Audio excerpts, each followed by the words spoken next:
In today's health lesson, we're going to be talking about go, slow, and whoa foods. So if you'll remember when we went through our nutrition unit in the fall, we discussed the differences between those. Those go foods, that green color, meaning basically you can eat them, right? You don't have to worry too much necessarily about the amounts. You still want to stay within your daily portions. And we talked about portion sizing in the fall as well. But you also, the go foods are kind of ones that you don't necessarily have to worry about. You don't have to think about either like a fat content or a calorie count or things of that nature, because they're going to be packed full of vitamins and minerals and things that you really need in your body. The slow foods is that yellow color, right? So it might have a little bit more, either grease to it, or it might have a little bit more of a fat count to it, or it might have a little bit, too much cholesterol or a little bit more sodium, something of that nature. So you just want to kind of make sure that you're having maybe one of those, a day or something like that. Not so often, maybe one item during your lunch or your supper or dinner, and kind of going from there. And then those whoa foods, that red color, right? Red meaning that stop. Really have to think about those types. Spread those out, maybe not have one in a day, but maybe you can have one the next day, or definitely portion sizing that down. So these are our treats, those little extras, those things that may not necessarily be the best things for our body. So I'm going to show you some of the cards that we went through, and we'll kind of discuss some of that. So on one of these, this is a chicken. So what do you think this category would land in?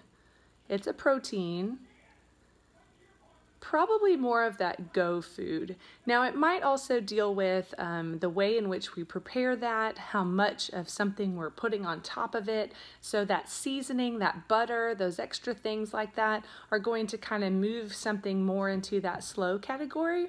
But this could definitely be a go food. Something that we want in our system is a good type of protein.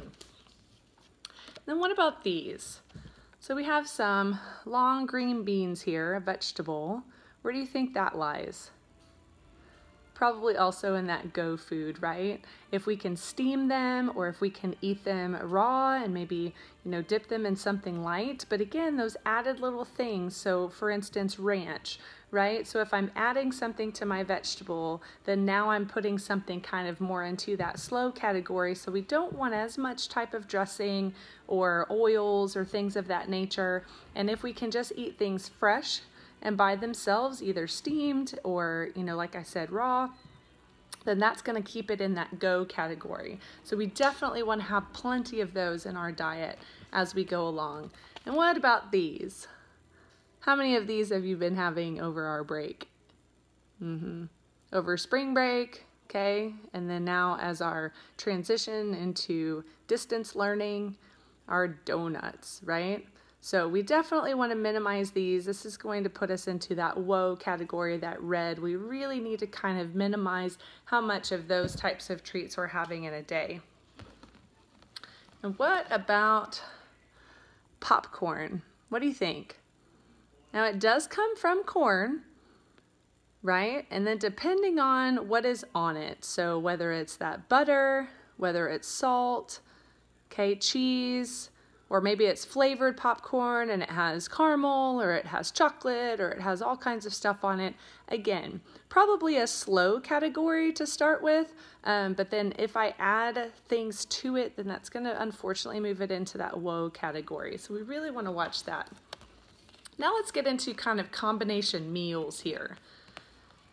So, difference between a sandwich that looks like it has some lettuce, tomato, some cheese, and maybe a different type of meat. Almost looks like maybe a sliced ham, sliced turkey, sliced chicken on there. And then on this one we have a hamburger. So again, both have bread, both have lettuce and tomato, it looks like, both have cheese. Now we have a difference of meats, right? So this one has your probably ground beef or ground even turkey, or something of that nature, or even a vegetable, right?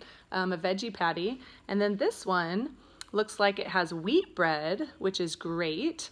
and then you have your lunch meat, right? So difference between these types of things are probably still going to be in your slow category. They are a great combination thing for lunch, for dinner, kind of gets all of those food groups things going.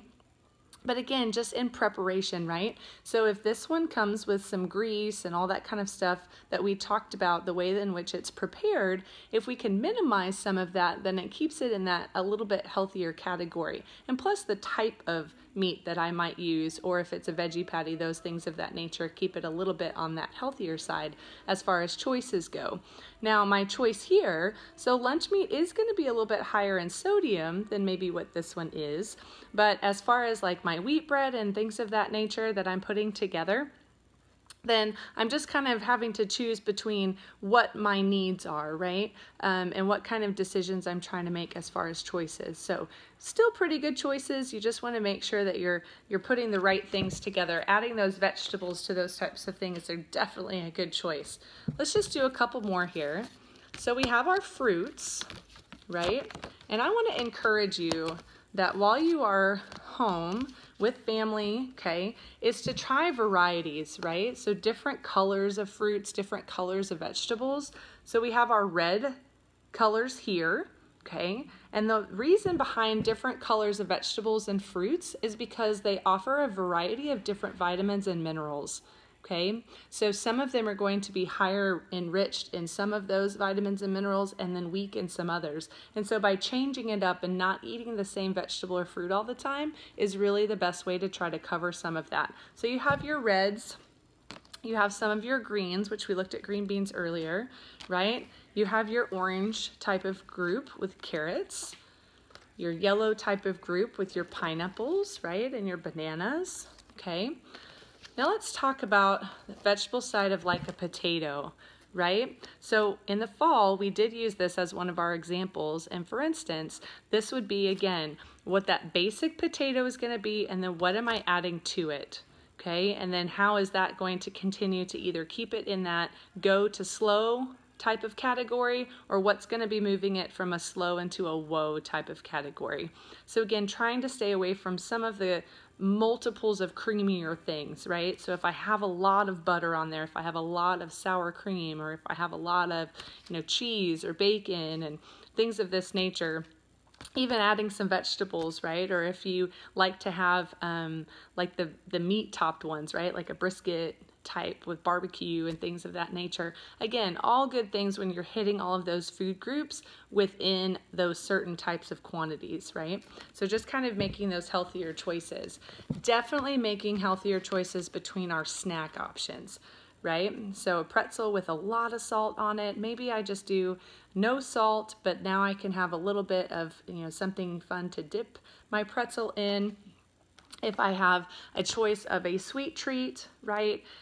Is it a full ice cream, or maybe it's a, lighter type of yogurt, or maybe it's or frozen yogurt, or maybe I can learn how to make one from home, right? So I saw this recipe where you can freeze and cut strawberries and then kind of blend them up and then refreeze the blending part. And then it becomes like a fresh fruit sorbet, right? So kind of just making some really good choices as far as that goes. And maybe the difference of a snack between a muffin instead of a cupcake, right? And trying to make some of those types of healthier choice options. So there's a variety of things to show you here, but I'd love for you to have that conversation with your family about maybe being able to try some new things while we're here together at home with your families. And definitely trying to keep ourselves on the path of healthier snack options at home, and then what kind of can our meals look like to make sure that we're covering all of those food groups. I hope that you are staying encouraged at home. I hope that you are enjoying your time with family. We miss you so much, and I hope to see you back soon. Bye.